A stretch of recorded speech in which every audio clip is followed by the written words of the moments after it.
All right, let's go ahead and start. First of all, Walt and Shae Smith, yay! Tell me a little bit about yourselves. Live in the Russell neighborhood, correct? Yes. Um, yeah, we've been married for 12 years. Were you asking a question? Like we just had our 12th anniversary. Congratulations. Thank you. We have 3 boys, Walter, Maxwell, and our newest, Stokely. And he's how old? I mean, he's He little. is, yeah, he's 6 months. 6 months old.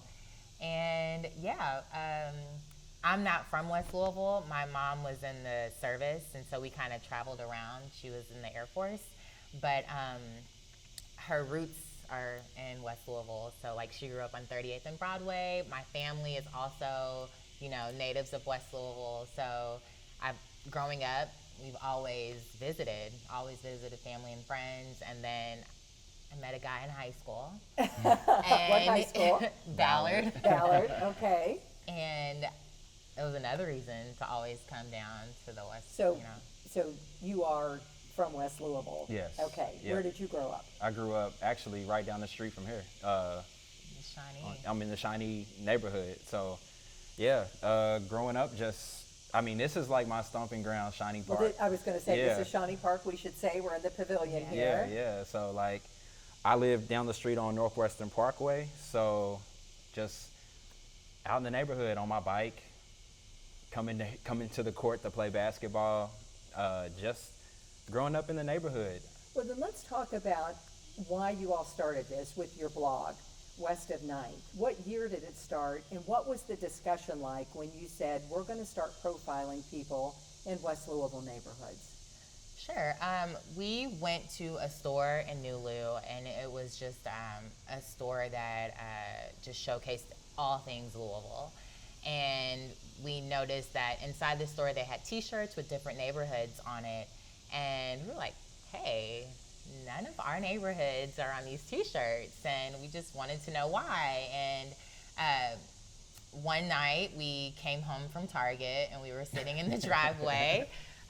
Our boys were sleeping in the back seat, so sometimes Walt and I just take advantage of that time to just kind of like Don't have some move dialogue. anybody. Let's Right. talk. Exactly. That's our brainstorm session. And but like we noticed that like sometimes like we would have people like in our friend circle that wouldn't come see us. At this time we were living in Park Duval that wouldn't want to come to our house. You mentioned that to me, that when you had girlfriends, when you all were deciding where to go, it would be you always went to them. And then it would be like no one would reciprocate. No one would come over to my house. So between that and the T-shirt, that was kind of the driving force when you said, what's wrong with this picture? Yeah, because to me, West Louisville just felt like home, and I grew up seeing hardworking people, just living their everyday normal lives, and took pride in their neighborhood.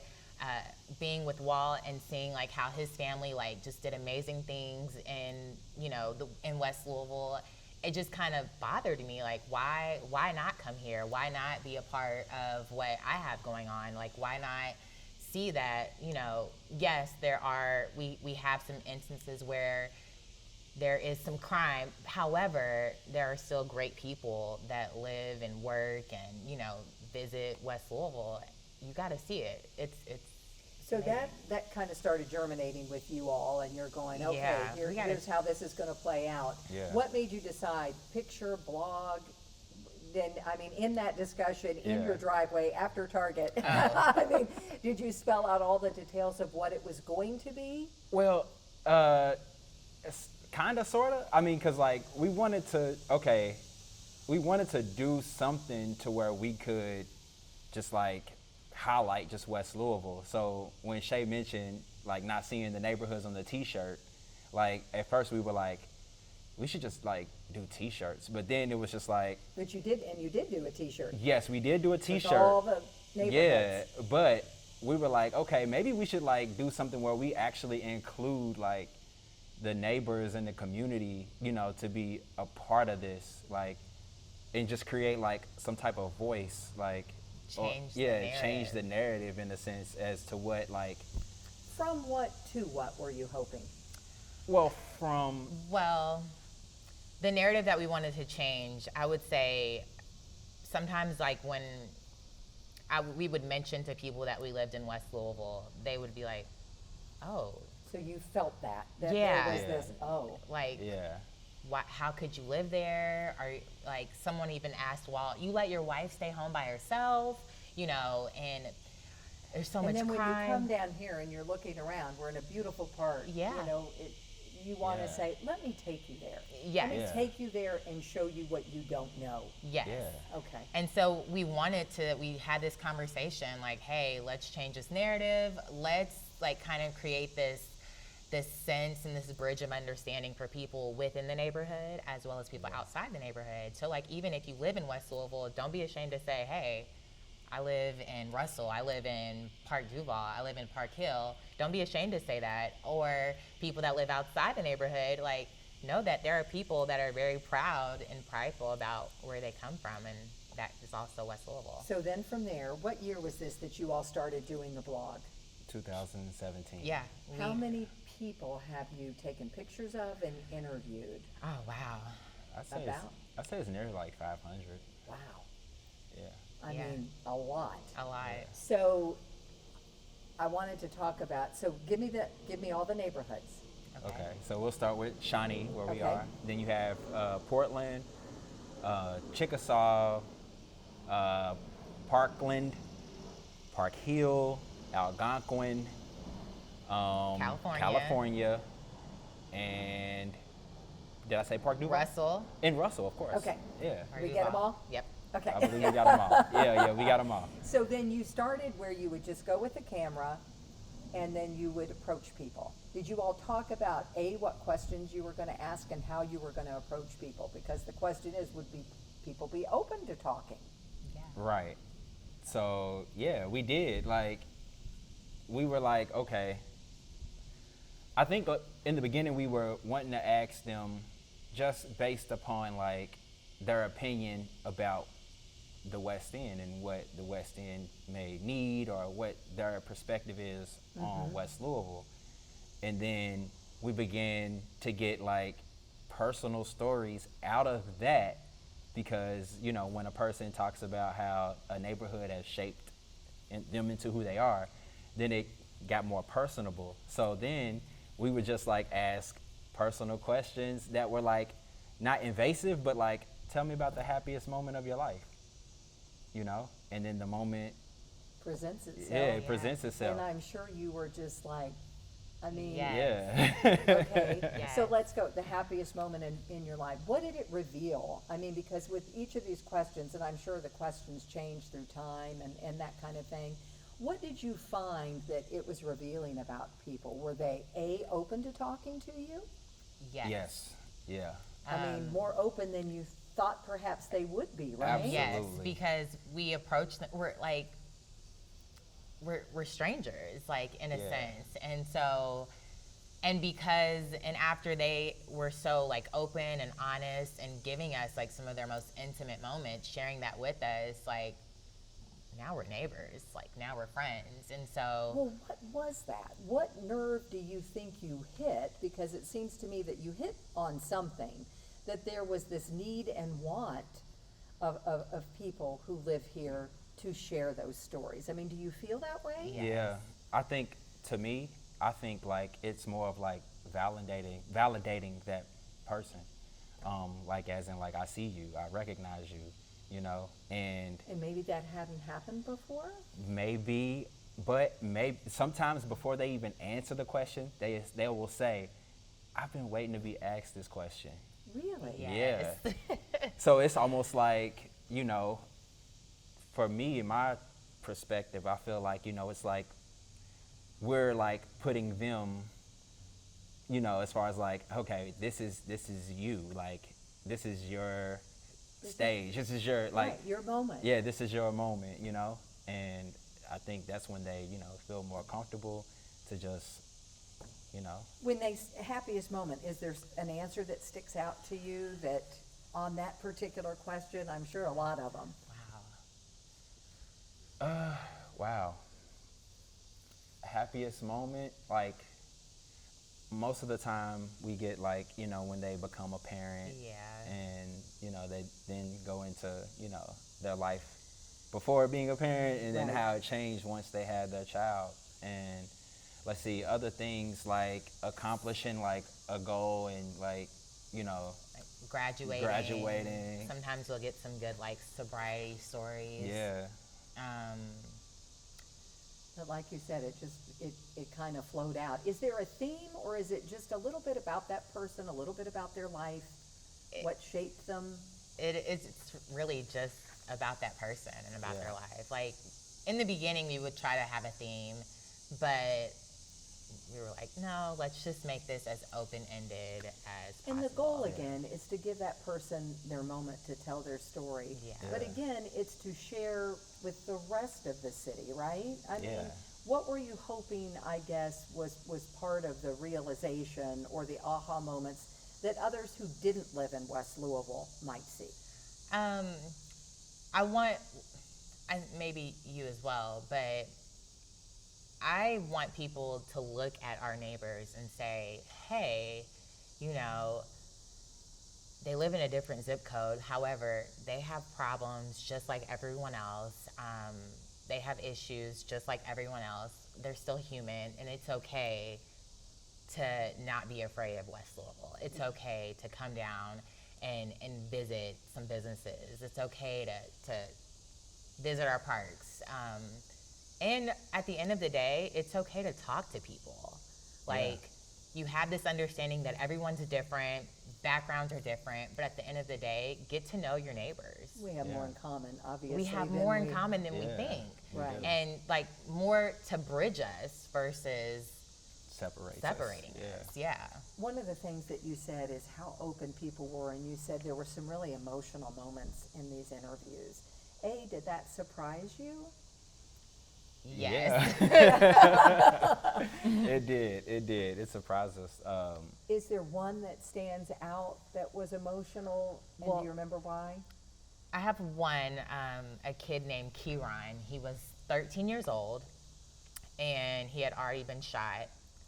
He had lost his father at a young age. His father was killed, and his mother had cancer, and he had this overwhelming like sense of like just responsibility to take care of himself and his siblings.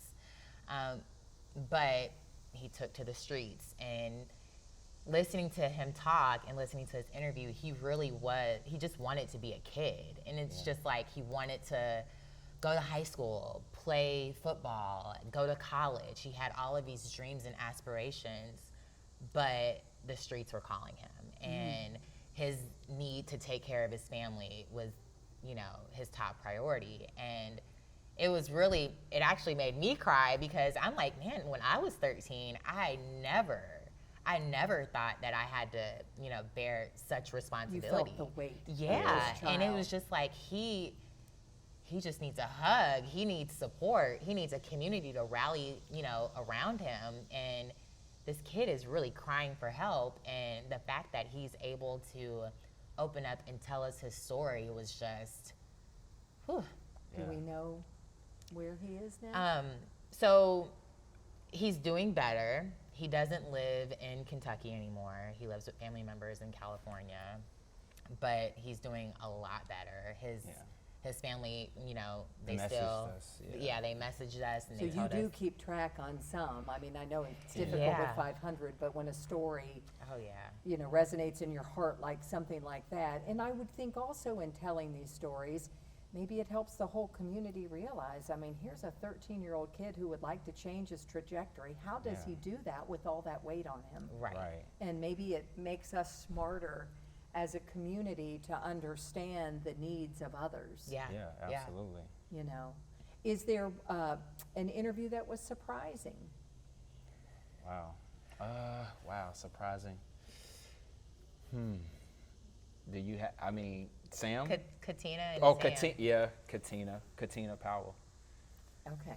Yeah. You can be Katina Powell. The Katina Powell, yeah. But what was interesting on this is you did not recognize her when you approached her, correct? I did not. And, you know, she was in Park Duval. Like, next to the Southwick Community Center is a playground, and she was sitting on the bench just like watching what then I now know her grandkids. Okay. And I just approached her like, excuse me, ma'am, is it possible if I could take a picture of you? And then you say, and we're your doing a kids?" And, blog, we're we're doing a just, blog, so yeah. it was obvious you didn't know who she was. I did not know who she was. Until she said her name? Yes. And then she was like, maybe you don't, maybe you do. My name is Katina Powell, and I mean, I don't know if, I can do that, but I'm willing to do the interview. And your interview had nothing to do with that No, basketball scandal. not It at was all. all about her, and it was revealing. There were things Yeah. that you all learned about her Yeah. that perhaps people didn't know, correct? Yes. Right. We learned that, she was raised by a single father. Her mother had passed away when she was really young. And, just the struggles of just trying to just maintain while Right. growing up and having to, be more independent at such a young age. And Y'all caught some heat for that one. we did. We did. We did. Well, that is a magnet. Yeah, I for sure. mean, but we wanted people to see that, She's a resident. she's a a resident, too, yeah. and at the end of the day, A person. she's a person, Yeah, and she has her struggles just like everyone else. And who am I to judge, right? Right. I didn't feel the need to judge her or shame her, Yeah. but I mean, I looked at this woman and she had a good story that I felt Completely separate. Completely separate. Everything we didn't know. Yeah. Exactly. Kind of thing. So you were talking about this. What is your all's hope? What are you hoping to accomplish with these stories? I mean, I believe Shae said it earlier, just to create this understanding, and knowing that it's okay, that you can step out of your own silo and speak with someone that you don't know, or someone that you've never spoken to, that possibly could be on your own block that you live in, and But take the time. take the Take the time, time. To yeah, learn to the be neighborly, information. to be yeah. neighbors. Well, and one thing, this is all going to be part of an exhibit at the Fraser. And I'm hoping people come and see this and realize the neighborhoods. And maybe, to me, one of the end goals is to get people to cross that divide, maybe for the very first time. Yeah. Is that one of your all's hopes as well? Yes. Absolutely. Yes. Yeah. And to see those neighborhoods and wear the shirt and realize there are more neighborhoods than perhaps some people know about. Yes. Yeah, for sure. Yes. Most definitely. One thing I was looking at some of the different themes. Your blogs have taken us through the killing of Breonna Taylor and police protests. Did you find a lot of people wanted to talk about that necessarily? Well, I guess ours, it was centered around Mr. David McAtee. More so than Yeah, more so than just because Miss you Taylor. lived Yeah, in the area. and it happened. Yeah, Right. there on 26th and Broadway.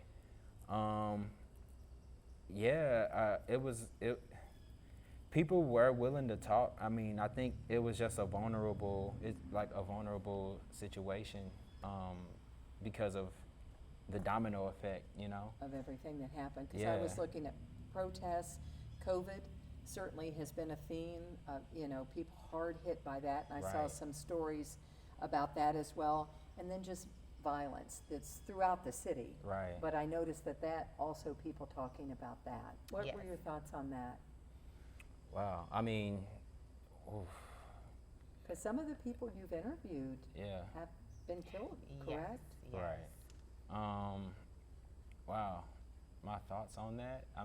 Was it tough when you heard and you thought, did Yeah. you all sit and go, we interviewed them? Oh Yeah, yeah. absolutely. Because interviewing some of these people, you can tell in their story how much they want to change. And I remember there was a guy named Juan that we interviewed, and he recently was murdered.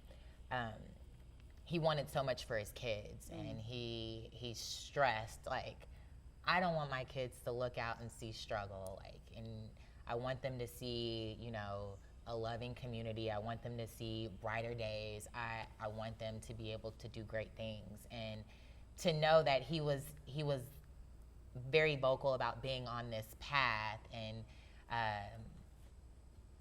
to know that he was murdered, it was just like, wow. Like, we really got to take a moment to get to know this guy. And how do you all handle that? That has to be it's emotional. It is.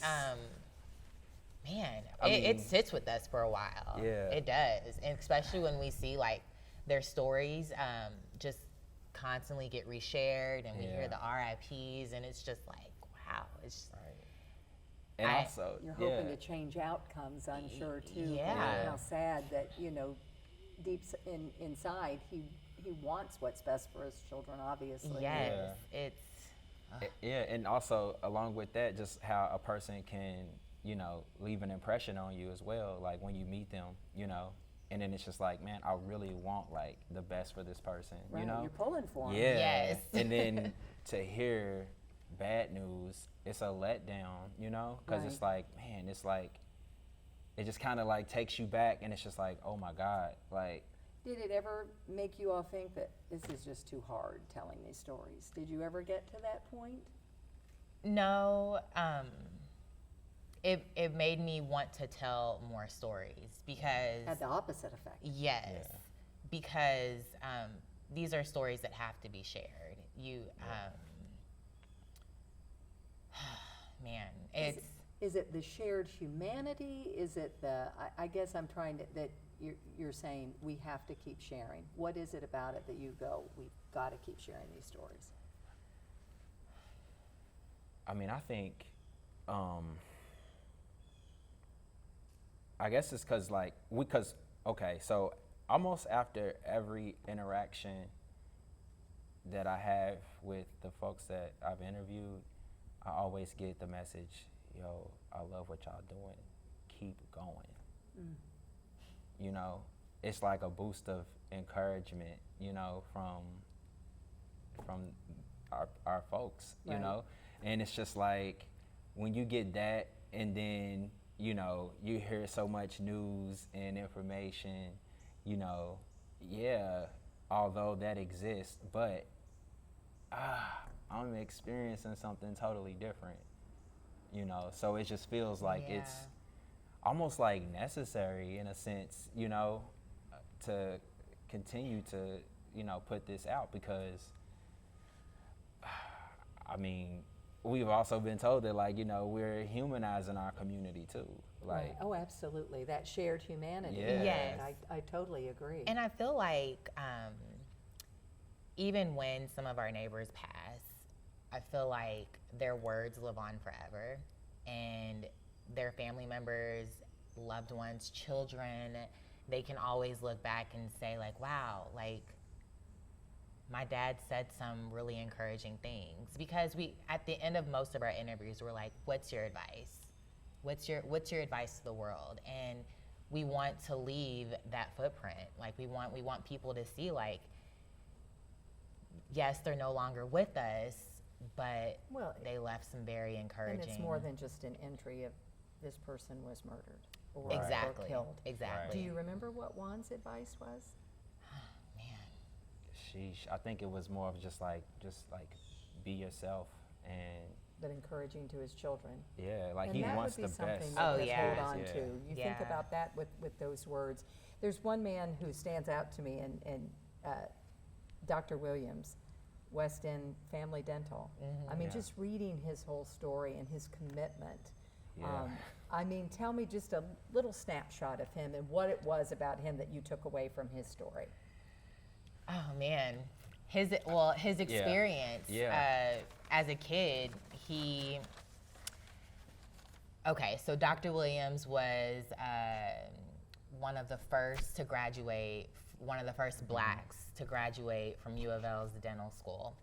And he wanted to be a dentist because of his experience as a kid. So as a kid, he used to go to the Beecher Terrace neighborhood to get his teeth checked out. But he noticed that blacks just had a horrible experience with the dentist there. he wanted to change that.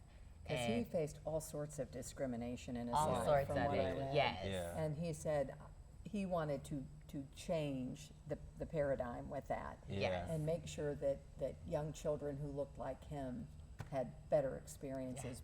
Yeah. All of the, I mean, I'm assuming he's somewhat of a hero. He I mean, is. to a lot I of would people. say, yeah. I mean, because he has the opportunity to be anywhere in the state. He can go anywhere in the city to practice, but he is, you know, set on staying in West Louisville, servicing. And yeah, in his story, yeah, he chose like This the is where- building. Yeah, that Yeah. same building. I believe it was, maybe 45 years ago when Wow. he first established West End Family Dental. So yeah, that same building. I Yeah. love that. Yeah. I loved his story. It's Yeah, a it's great amazing. one. It, He- it Yeah. really was. He's a great I mean, man. I was jaw dropped reading this story, going, "Oh my gosh!" Yeah. I mean, Yeah. all he overcame, and you know, but his whole mission is to give back and make life better. I loved that one. How would you all say that the telling of these stories has changed you all?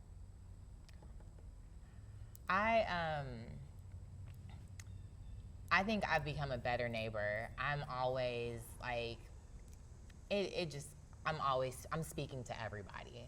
And it's just like, how are you today? You know, even if I'm walking, like sometimes we'll be running at this park, I'm making a point to speak to everyone I come across, because you just never know. Like, you never know what someone's going through.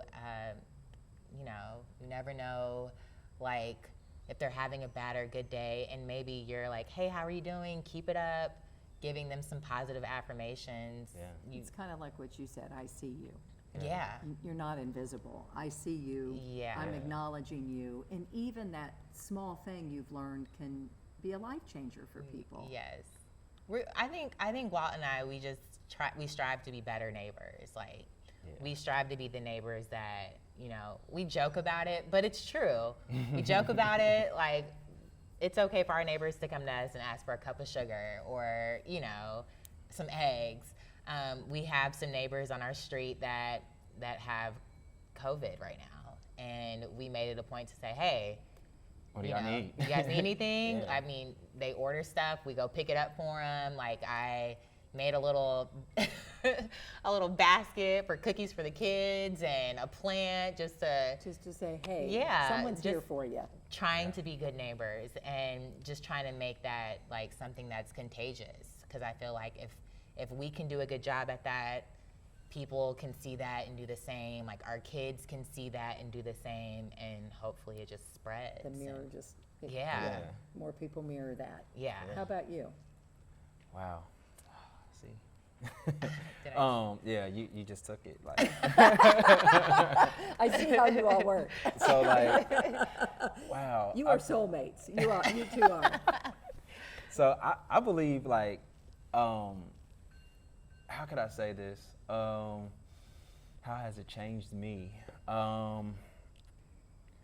I think it's just like made me like embrace my community even more, because of just like hearing these personal stories, and then just also like getting those firsthand stories also as far as like from elder people in our community, just to talk about the history and everything. I think it's just made me just embrace the community even more. You're learning more about where you grew up. Yeah, I mean, absolutely. you know. Yeah. I mean, I wasn't learning what I learned about, you know, our community from, you know, grade school, you know. Right. So I was getting that information firsthand, you know, just by sitting on the porch and, you know, my godfather talking and, you know, just talking. And these are the you know. oral histories, though, that you're passing on to the community in which you grew up. So kind of your gift to your community. If That's the that's way what- I'm viewing okay, it. yeah, I mean, I never pictured it that way as far as like a gift, you But know. look what you're passing down in the Yeah. community, you know, Yeah, which I love. thank you. The last question that you said that you ask people is what? Oh, what? What's your what's your advice yeah, to what's the your world? advice to the world? Okay. Wrap us up. How's that like to turn the Wow. tables Oh my on you? goodness. Wow. You gotta go, babe. Go ahead. He's got all the confidence in the world in you. My advice to the world would be to, man, goodness. That's In a such way, a good I question. think you kind of said it though. It's almost hit the pause button, take the time to get to know people Get to know almost. I don't people. know. It's like you never know what you're missing. Right. Yes. That's really what it would be. You know, get to know your neighbors, get to know people that are different. You'd be surprised, like, how much more you have in common and Yeah. what could come from that. But I'm sorry, we're not neighbors. You guys would be great neighbors. we try. Yeah, we do. We do. We do. But yeah, and I feel like never, like, this is cliche, but don't judge a book by its cover. You know, Or neighborhoods. neighborhoods. Or neighborhoods. Yeah. Right? Absolutely. Yeah. Just don't do it. Yeah. Because you be like, listen, the people, like our neighbors, they're amazing. I love every single one of them. They are amazing people. And yes, they've had like some tragedies, but we have some like strong people, like Yeah. really strong people that have overcome a lot. And And that brings me back to it, the question of resiliency. yeah. I Yeah. mean, who've overcome and just get back up and keep slugging, right? Yep. Yeah. That's it. All right. Thank you all very much. Thank you, Thank Rachel. Really appreciate it. Thank you. Thank you, Rachel.